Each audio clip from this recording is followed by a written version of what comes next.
Have you ever played a game that changed your life for better or worse? A game that made you utter "what the fuck" only to get grounded because you were just 8 years old? Who taught you that word? Oh, it was Zach in social studies. Well, I'm gonna have a talk with his parents. But it would leave quite the impact. You were exposed to a brand new culture, one completely unlike the suburban tundra that you used to inhabit. Colors bleeding directly into your eye holes, strange words are being sung in a language that you can understand, and all of this is fronted by a flamboyant thief named Goemon. Let's talk Mystical Ninja. The Mystical Ninja series, also known as Ganbare Goemon in Japan, is a long-running game franchise that started in 1986. The titular character, Goemon, is actually based off of a popular Japanese folk hero, Ishikawa Goemon, who was basically a Japanese Robin Hood. He was noted for stealing from the rich and giving to the poor and all sorts of other greatly exaggerated things. Oh, it also says here he was boiled alive with his son after an assassination attempt on Toyotomi Hideyoshi. 400 years later, Konami's all like, let's make some video games about him. Now, I'd understand if you have no idea what I'm on about. Of the 36 Ganbare Goemon games made, only 4 of them managed to escape the land of the rising sun. 7 were released over there before we even got a taste of the series. In Japan, it all started with a little arcade title simply called Mr. Goemon. It's pretty much your standard arcade action game, but it does have a few neat mechanics. You fight primarily with a giant pipe and also have the ability to pick up objects and throw them. When an enemy grabs a hold of Goemon, you gotta jostle around the control stick to get yourself free and keep moving. One hit from a projectile though, and it's lights out. I guess this is where they boil you alive. There were also a bunch of Famicom games that never came out over here, starting with Ganbare Goemon Karakuri Dochu. Seeing as how none of these games were translated though, I have no idea what to do. It wasn't until 1991 that we got our first taste of the franchise with the release of The Legend of the Mystical Ninja for the SNES. So when you pop in the game for the first time, you get to see Goemon and his sidekick Kid Ying and Dr. Yang, because hey, let's just give Chinese surnames to Japanese characters. Yeah, the localization on this is pretty bad, but that might be due to the fact that the plot is also bad. You gotta say Princess Yuki, but who's Princess Yuki and why are there ghosts? Oh, I'm rescuing Japanese ninja cats. Right. Doesn't really matter though, because the game is fun to play. It's a hybrid side-scrolling RPG light platformer, and it was pretty progressive if you ask me. I say that because even today, it's hard to find a game that's anything like this. Besides Zelda 2, maybe. Each stage has its own world and nooks and crannies to explore. The towns have shops, mini-games, first-person dungeons, and a couple of people to talk to. There's even an arcade with a version of Breakout in it. But then you have the side-scrolling stages within these stages. So typically, you have to explore and talk to people before you can even go platforming. It's unexpectedly deep and offers quite a bit for such a small SNES cartridge. But of course, the sequel didn't manage to make its way over here. I just so happen to have a copy of it though, so here's Ganbare Goemon 2 Kitaretsu Shogun Magines. The character design was again altered for this release, but this would be the style they stuck with for a long while. The iconic Goemon. I mean, we're pretty far away from this, and even further away from this, but, well, it's cute. Goemon 2 got rid of the exploration and embraced more of a stage-like structure. Some may not like this, but I feel that it enhanced the pacing quite a bit. It's crazy stage after stage of you beating up bunny samurais who are supposed to represent the Americans, invading and opening Japan up to Western culture. Right. Little did the Americans know that the Japanese were packing a giant robot named Goemon Impact, who only exists to destroy Japanese separatists and fight the giant American robots. Well, as long as nobody's getting boiled alive. It's fun, it's cute, and totally worth a shot if you don't mind not understanding a damn thing. Anyways, we here in America wouldn't get another Goemon game for 7 years. That would be 6 whole games we missed. It seems all that time without our greasy money was getting to Konami, as they finally gave us another shot in 1998. Allow me to introduce you to Mystical Ninja starring Goemon, the game that changed my life. Kinda. Within seconds of turning the game on, you know that you've stumbled into one hell of a rabbit hole. You're greeted with a wonderful and catchy J-pop tune sung by none other than Hironobu Kage, and then a question immediately comes to your mind. Why is this game?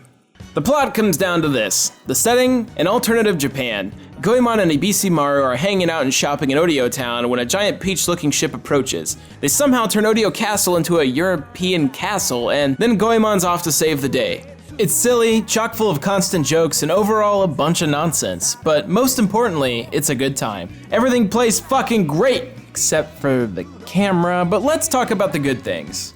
Near the beginning of the game, you start off with things pretty limited. You assume the role of Goemon or Ibisimaru if you fill up to it, but the neat thing is that you can switch characters with the press of a button. No need to switch out at a hub or go into a convoluted menu to do so. As things move along, you'll unlock new abilities and weapons for each character, which will allow you to progress through the game. For example, at the very beginning, you need to obtain Goemon's chain pipe in order to make your way up to Odio Castle. So you climb up Mount Fuji to meet the dude, and you get the thing, and you win. Eventually, you'll unlock two other characters, Sasuke the Robot Ninja and Yae, the character who seems relatively normal until you find out that she can turn into a mermaid. Right. Each of the characters are cleverly used in conjunction with each other to solve certain puzzles and access new areas in the world. See that platform that's a little high? Well, once you get Sasuke's ability to jetpack around, you can get up there. Tiny hole block in your path? Use Ibisimaru to shrink down and get through. Big steel block in your path? Go Super Saiyan. With these abilities, the world around you actively encourages backtracking rather than requiring it. There will always be little secrets and areas that you need certain abilities for, but it's never necessary. If you want to max out your life bar, feel free to explore and find the pieces of fortune dolls. Right. As the plot of the game progresses, you and your party are asked by the Lord of Odio to take on the main villains of the game, the Peach Mountain Shoguns, Danson and Lily. This is where the surrealism starts to really take center stage. The Shoguns have a gang of henchmen aptly named the Gang of Four. They consist of Sharon, Baron, Porin, and Colin, and they want to make the entire world dance? Right. The first dungeon seems pretty normal, but shortly thereafter you're in a haunted house, followed by a submarine with giant pieces of food everywhere.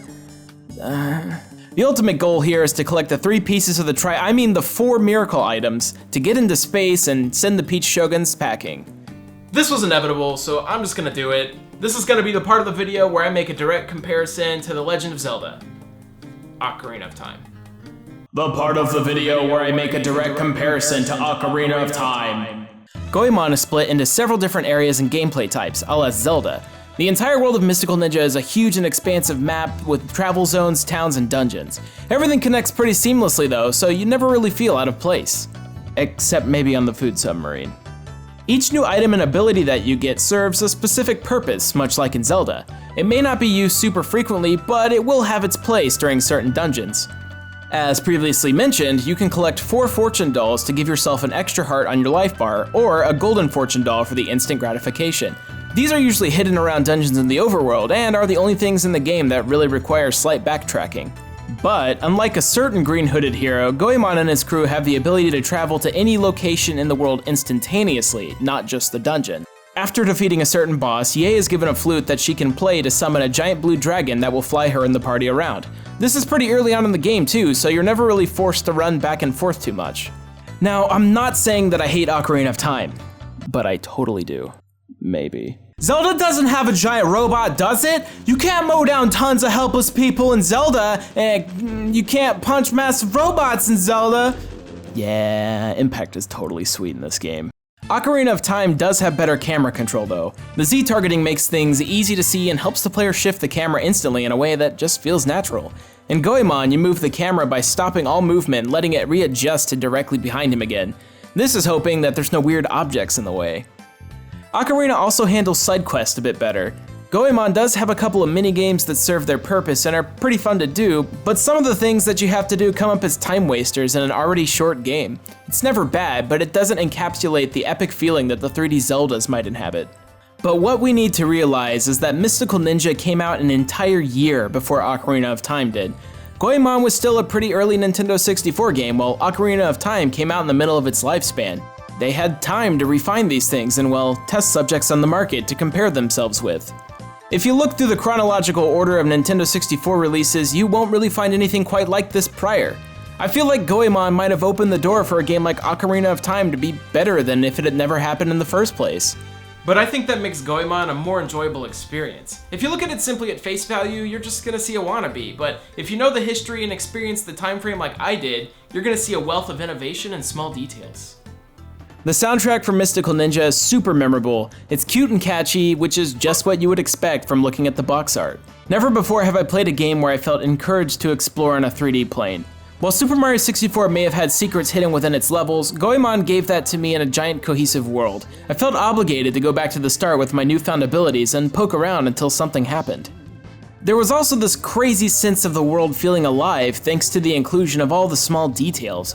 While some of the backgrounds and NPCs might seem very basic, the 4 main characters had a lot of life to them. All 4 of our heroes have strong personalities and dialogue, such as Goemon being heroic yet naive, and Ye being the only serious character in the cast.